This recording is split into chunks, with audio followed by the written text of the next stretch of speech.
the single biggest strike we've had in recent times. And that is lost on us sometimes by virtue of the fact that a high level of industrial action in industry has almost become the norm. So we forget that, yes, this is indeed a strike of a duration and a magnitude that we haven't seen for decades. Yeah.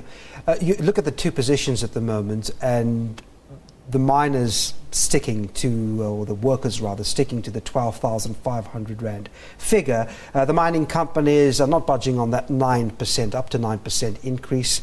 I'd like to know if we are still in that negotiations phase, if you like, or is the word negotiations no longer applicable?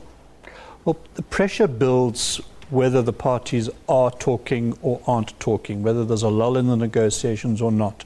As time goes by, strike fatigue increases. And what we mean by that is that striking workers are feeling it, and their families are feeling it quite clearly, very, very seriously economically, and they can only endure for a certain duration of time. I heard a cynic recently say that in our law, when it comes to strikes, strikes come to an end when strikers are ultimately starved back to work. And that sounds harsh and cynical, but to some degree, the truth in that is that strikers can't endure not receiving an income indefinitely. Mm-hmm. So all strikes do come to an end, no matter how hopeless they look, and they frequently do look hopeless. This will come to an end, and my guess is it's going to come to an end with AMCU having to make very significant compromises, and that will then in turn have implications for them as a union who have created these expectations, particularly vis-a-vis NUM. Yeah.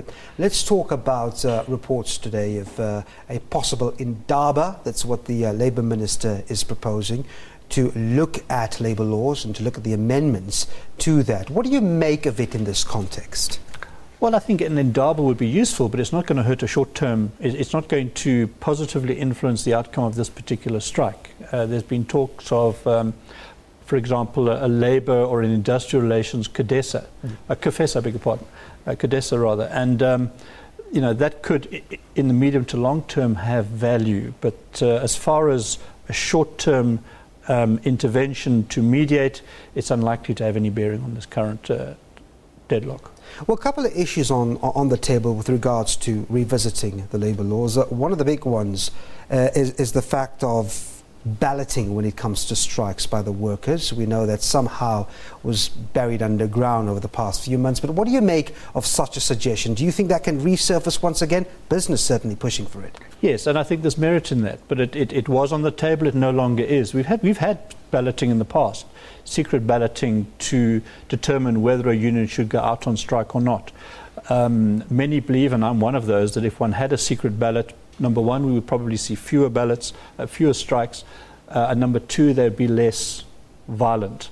But the fact of the matter is that without a ballot, a trade union retains the right essentially to make a call as to whether to strike or not. And certainly there are many employer groups, let's say, or groupings outside of the COSATUs of the world that believe they would prefer to be the final arbiter when it comes to making a decision whether to strike or not. Mm-hmm. But it's a pity that we don't have on the table the option at the moment of secret ballots for strikes. And meanwhile, trade unions affiliated to the National Council of Trade Unions, NACTU, are considering a solidarity strike to back AMCU's wage demands in the platinum sector. AMCU is affiliated to NACTU, and the two are expected to meet tomorrow to discuss the solidarity strike.